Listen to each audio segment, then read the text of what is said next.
Hi guys, welcome back to the channel. So, I've been wearing the Lunar Smart Ring Gen 2 for the last week, including while I was away on holiday. And I've got to say, I was really interested to see what it actually picked up. Because unlike a smartwatch, you can pretty much get you're wearing this. So today, I'm going to show you how I got it set up, what the ring is actually like to wear, and most importantly, what all the data looks like after using it for a week.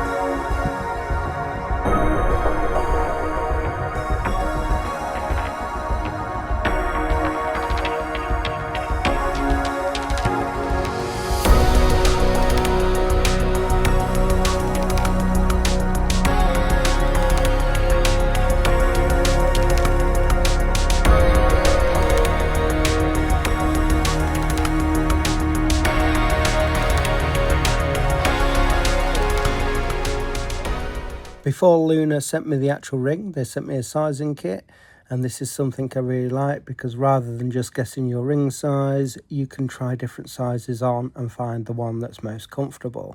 And then when my actual ring arrived, I went for the Luna Black version in size 12, and I think it looks really smart. It's lightweight, waterproof, and there's no screen on it. So unlike a smartwatch, there isn't anything consistently demanding your attention. Getting the app set up was pretty straightforward, and you can get the app on the Google Play Store or the Apple App Store. And once you open the app, this is where the Lunar Ring gets really interesting because there's a lot of information here. You connect the ring to the Lunar app, and once it's paired, that's where all of your data is stored and presented.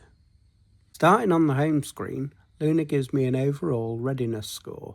Today, mine is 79, which is classed as good, although that's actually 6% down compared with previous days. My sleep score was 69, which is classed as fair, and that's down 19% from the day before. Looking at the actual sleep data, I went to sleep at around 1:18 in the morning and woke up at 6:57 in the morning, giving me a total sleep time of 5 hours 29 minutes. Then we have the health monitor, which brings together things like resting heart rate, HRV, blood oxygen, respiratory rate and skin temperature. And on this particular day, all of my readings were showing as being within the typical range. I really like this because you're not just given a single number, you can actually look at how these measurements are changing over time. There's also Circadian Alignment, which I wasn't expecting to find quite as interesting as I did. Luna uses this to show things like when your caffeine window is open and when it's better to avoid caffeine. Then there's activity. My activity score today was actually 34% down compared with previous days.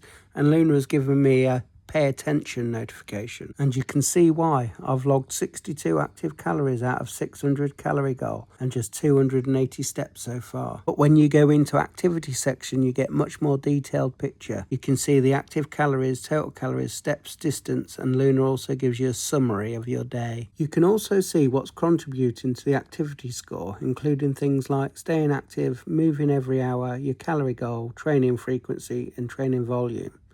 My numbers here aren't exactly impressive today, but at least Luna isn't afraid to tell me. And there's also a movement analysis graph, so you can actually see how your activity has changed throughout the day. Another feature I really like is the one-tap vitals. From here, you can quickly measure your heart rate, stress, blood oxygen, and skin temperature. As you can see, my readings here was heart rate, 63 beats per minute, stress levels, 22, oxygen 98 and skin temperature 33. And again, you can go back through the graphs and see how these measurements have changed. And then there's LifeOS, which is where the AI side of Luna comes in. For example, I can ask Luna to check my sleep from last night, and it gives me a breakdown using its data it's collected. All right, Stevie V, here's last night in simple terms. You slept about 5.5 hours with a sleep score of 69, so a bit short on duration but fairly efficient and solid quality for the time in bed.